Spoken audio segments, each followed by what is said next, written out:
Bonjour à tous, on se retrouve encore sur la Factory pour du kit qui vient de Dragonard. Cette fois-ci encore avec le Dragonard 1, avec le Lifter 1. C'est toujours du 144, ce n'est pourtant pas la même boîte que je vous ai déjà montré ici, puisqu'il s'agit en fait de la numéro 14, ça valait 700 yens, donc un peu plus que le précédent. Mais par contre, c'est la version système injection 21. En fait, j'étais intrigué. La boîte est légèrement plus grosse, mais pas tant que ça. À peine plus épaisse, à peine. Voilà ce que ça donne dans la boîte. En fait, on voit qu'on a déjà des parties qui semblent colorées. Voilà, vous voyez. Donc, celle-ci est sortie également au milieu des autres. L'illustration, par ailleurs, de Kenichi Ichibashi est magnifique. On voit les Dragonards en plein combat. Et en fait, qu'est-ce qu'il y a comme particularité là-dessus? Eh bien, c'était, je dirais, un premier essai de Bandai, puisque c'est un original Bandai, en plastique injecté, pour faire les grappes dites à la Bandai, cher à Yvan, coucou Yvan, mais sur un concept un peu différent. On va regarder d'abord les pièces, même si la notice se présente avant. Pourquoi? Parce que c'est justement là que se situe la particularité de cette édition. Et on peut le voir, on a un sachet bien particulier. Ces grappes-là sont en système injection 21. Voilà. C'est encore tout neuf scellé, c'est en super bêta. Je l'ai eu sur Plastic Model République, je vous invite à aller les voir. Les prix ne sont pas forcément planchés, clairement, mais par contre, la plupart du temps, c'est dans un état irréprochable et surtout assez rare, et frais de port compris, sachant que la douane TVA est déjà incluse également. Donc, à comparer quand même. Et donc la particularité, eh bien oui, on a ces fameuses grappes à la Bandai, avec sur la même grappe de la pièce rouge, de la pièce bleue, mais ceci a en particularité que c'est déjà moulé directement sur les pièces. C'est-à-dire qu'en fait, le bleu qu'on voit ici et le rouge qu'on voit là, eh bien, sont incorporés en injection plastique sur les pièces directement, sur la grappe d'origine, qui est, elle, sur un blanc verre d'eau, un peu, voilà. Et on voit ici, on a un petit témoin report, qui veut dire qu'on avait une ligne d'injection. Donc, ça économise des stickers pour cette partie-là, ça économise de la peinture éventuellement, et sinon, les détails sont exactement identiques, en fait, à ceux qu'on retrouve dans l'autre maquette.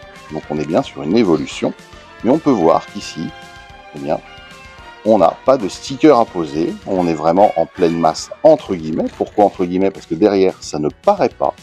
On a une fine épaisseur en fait de plastique bleu ici, ou rouge, qui est mise par-dessus le plastique d'origine du moulage. Donc ils ont séparé les moulages, fait en plusieurs passes, je pense, ce qui fait qu'on a quelque chose de bien. Et on a, voilà, une fameuse grappe à la Bandai. Sur la même grappe, on retrouve du blanc et du gris très foncé. Donc les détails ne sont pas meilleurs dans l'absolu que ce qu'on connaît. Ici, on n'a pas de jaune. Le jaune ne devait pas être suffisamment maîtrisé à l'époque. C'est pour ça qu'ici, eh bien, il faudra peindre ou poser des stickers ou coquesses. Mais toujours est-il que c'est une alternative intéressante pour un fini. Le challenge en peinture sera évidemment de retrouver exactement la même nuance, surtout sur le rouge. Le rouge étant une des couleurs primaires qu'on voit réellement bien, avec l'œil humain, et donc la moindre différence se voit, le bleu étant un poil moins concerné, n'est-ce pas Seb? Coucou Seb. Voilà. Et l'autre grappe, ici, avec les polycaps, eh bien, est normale. Et c'est dommage, parce qu'on est obligé de faire de la peinture rouge sur le booster. Donc, voilà. Mais c'est quand même une rareté et une curiosité des essais de moulage qui ont été probants, parce que c'est extrêmement net, encore une fois.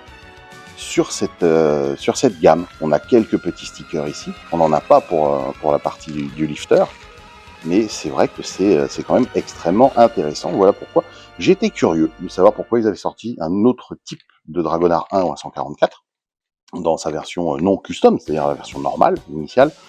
Et bien voilà, j'ai ma réponse.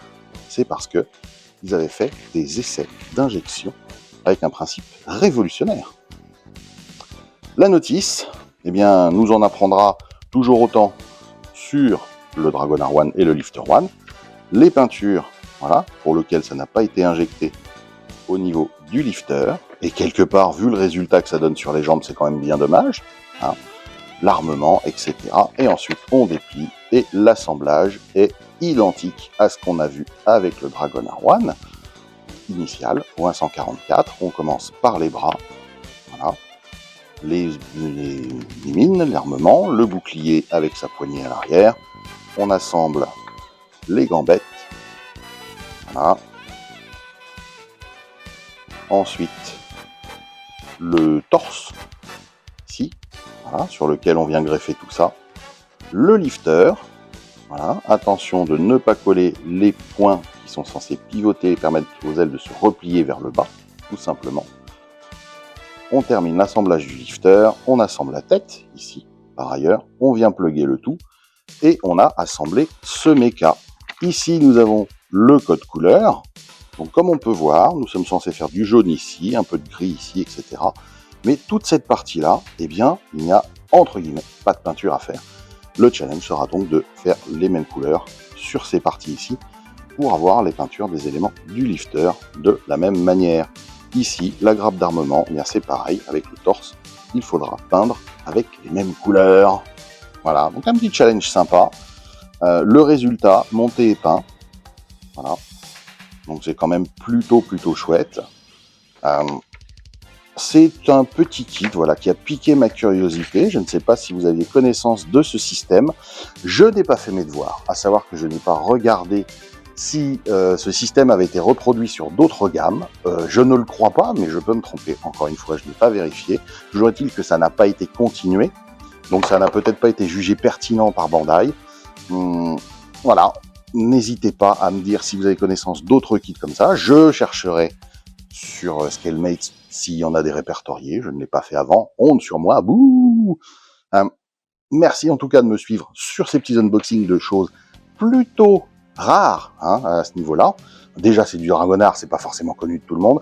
Et en plus, c'est un système d'injection qui était bien spécifique. Voilà pourquoi c'était mis sur la boîte, avec un brevet déposé tout de même. Merci à vous, chers abonnés. Bienvenue aux visiteurs et aux nouveaux. N'hésitez pas à rester. Des petites pépites comme ça, j'essaierai de vous en dégoter régulièrement.